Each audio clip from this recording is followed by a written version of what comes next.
தடியப்பட்டினம் நம்ம குறுமனை குளச்சல் பகுதியில் எல்லாம் பயங்கர கடல் சீற்றம் காற்றும் எந்த நாளும் தொழிலுக்கும் போகல. அது மட்டும் இல்லாமல் 31ஆம் தொழிலுக்கு போகக்கூடாதுன்னு சொல்லி கவர்மெண்ட் உத்தரவிட்டிருக்காங்க. அதை மீறி நாங்கள் போக முடியாது. அது மட்டும் இல்லாமல் குளச்சல் ஆர்வாரை பொறுத்தளவுக்கு சின்ன கடல் வந்தாலும் கூட நாங்கள் தொழில் செய்ய முடியாது. அவ்வளோ தூரம் சேதாரப்படுது. இந்த 2 நாளும் அந்த கடலில் ஒரு வள்ளங்காம் வந்து ஒரு இன்ஜின் ஒடிஞ்சு 2-3 அடிபட்டு அப்படி ஒரு உயிருக்கு பறந்து எங்களுக்கு வாழ்வாதாரம் பாதிக்கப்படாமல் இருக்கணும். இந்த ஆர்ப்பாரம் விரிவாக்கம் பண்ணணும். அது மட்டும் இல்லாமல் இங்கே வள்ளங்கள் மரங்கள் மீன் விற்கணும்னு சொல்லிட்டு ஒரு இடம் ஒரு படி மாதிரி போட்டு கொடுக்கணும்.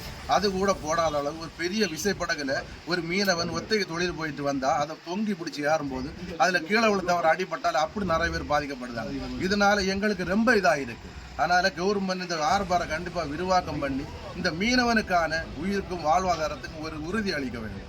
அந்த மாதிரி பண்ணணும். அது மட்டும் 31ஆம் நாங்கள் கடலுக்கு போகக்கூடாதுன்னு சொல்லிட்டு கவர்மெண்ட் தடை பண்ணியிருக்காங்க. அது மீறி போயிட்டோம்னா மண்ணெண்ண தடை அப்படின்னு சொல்லுதாங்க. அது மட்டும் இல்லாமல் இப்போ உள்ள சூழ்நிலை பார்க்கும்போது முன்னாடி 1 லிட்டர் பெட்ரோல் நாங்கள் வாங்க போனால் 100 ரூபா 102 ரூபா இருந்துட்டு அப்படி இருக்கும்போது நாங்கள் 1000 ரூபா பெட்ரோல் வச்சு கடலுக்கு போகணும். இப்போ உள்ள சூழ்நிலைக்கு நாங்கள் 1500 ரூபா பெட்ரோல் இல்லாமல் கடலுக்கு போக முடியாது. அப்படி போயிட்டு வந்தாலும் கூட எங்களுக்கு 1500 ரூபா மீன் கிடைக்காத சூழ்நிலை இருக்கு. இந்த மாதிரி சூழ்நிலை மீனவர்கள் வாழ்வாதாரம் ரொம்ப அடிபட்டு இருக்கு. இதுக்கு என்ன பண்ணணும் யாவது பண்ணணும் ஒரு மீனவருக்கு தெரியாத அளவுக்கு நாங்கள் ஒவ்வொரு நாளும் அப்படி இயங்கி தவித்து கொண்டு இருக்கோம். இதனால என்ன பண்ண போறோம்னு தெரியாம இருக்கு.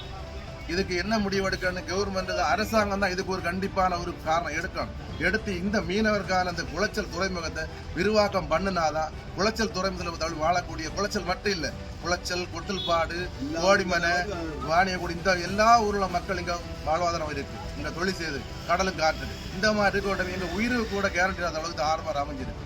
இதை எப்படியாவது கவர்மெண்ட் மூலமா இதை கொஞ்சம் விரிவாக்கம் பண்ணி எங்களோட வாழ்வாதாரத்துக்கும் எங்கள் இந்த பெட்ரோல் விலைக்கும் எங்களுக்கு கொஞ்சம் போல கரிசனை பண்ணி இந்த இதுக்குள்ள முடிவு எடுத்தாதான் எங்க வாழ்வாதாரம் பாதிக்கும்.